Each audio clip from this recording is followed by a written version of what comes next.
On Sunday, during a speech to a mostly maskless crowd in Nevada, Donald Trump actually mocked Joe Biden for saying that Joe would listen to the scientists. Trump said, imagine if I listened totally to the scientists, we would right now have a country that would be in a massive depression. We're like a rocket ship. Take a look at the numbers. Rocket ship's probably not a good analogy for that, because what goes up must come down, and that's still what the economy's doing. Tens of millions of jobs are still gone, Donald.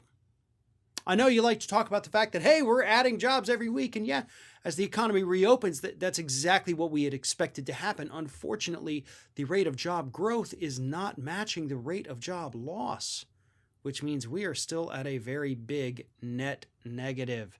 And unfortunately, given the fact that we are facing a massive eviction crisis here in the United States, we have already had wage stagnation that's been going on for decades. People in the middle class, people in the working class do not have money to spend. Therefore, there can be no recovery because there's not a flow of money. The rich are hoarding all their wealth. They're not going to be out there spending it. So I don't know what you're talking about, that the numbers look like a rocket ship, unless you're talking about a rocket ship plummeting into the ocean while also bursting into flames. Yeah, it looks like that.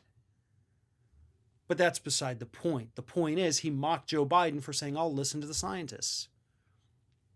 That's smart. And that's what we need. But Trump can't ever do that. And his base actually agrees with him that it's stupid for Joe Biden to say something like that. And we know why. Psychologists have looked into what Trump supporters need, what they feel, that kind of personality trait. These are studies that have gone on for decades, folks. And they understand this kind of personality in particular. These are people who crave authoritarian rule. They want to be told everything, and they want a leader who exudes confidence and decisiveness. So if Trump said, I'm going to take advice from other people, suddenly it shatters their worldview. He is not that exalted leader that they thought he was and that they crave. So they would begin to look elsewhere. They would lose faith in him.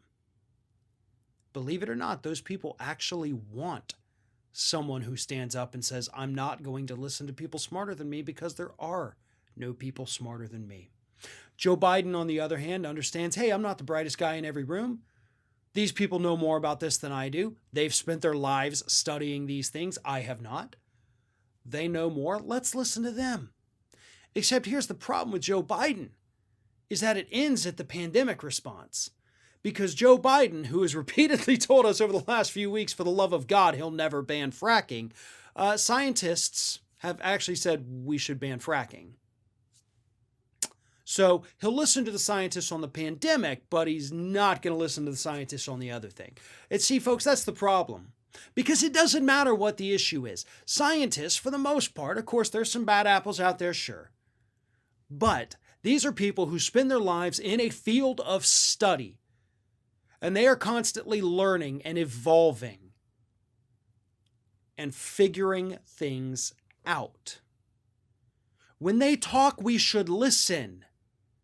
Whether it's about the pandemic, whether it's about climate change, whether it's about women's reproductive health, whether it's social scientists and political scientists warning us about the dangers of inequality and how that sickens an entire society.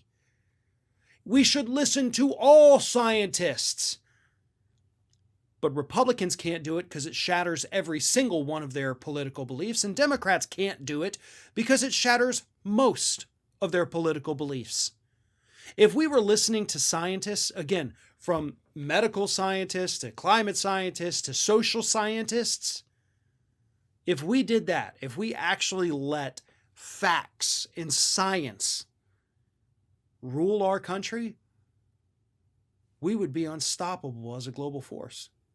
We would absolutely have the best, the longest life expectancy. We would have the happiest population. And we would have the most productive society imaginable. but we don't want to listen to the scientists about the things that challenge our worldviews. So the best I guess we settle for is he'll listen to the scientists about the pandemic, and then beyond that, it'll be no different than what we have now, right? Well, it sucks, but technically still better than what we have now.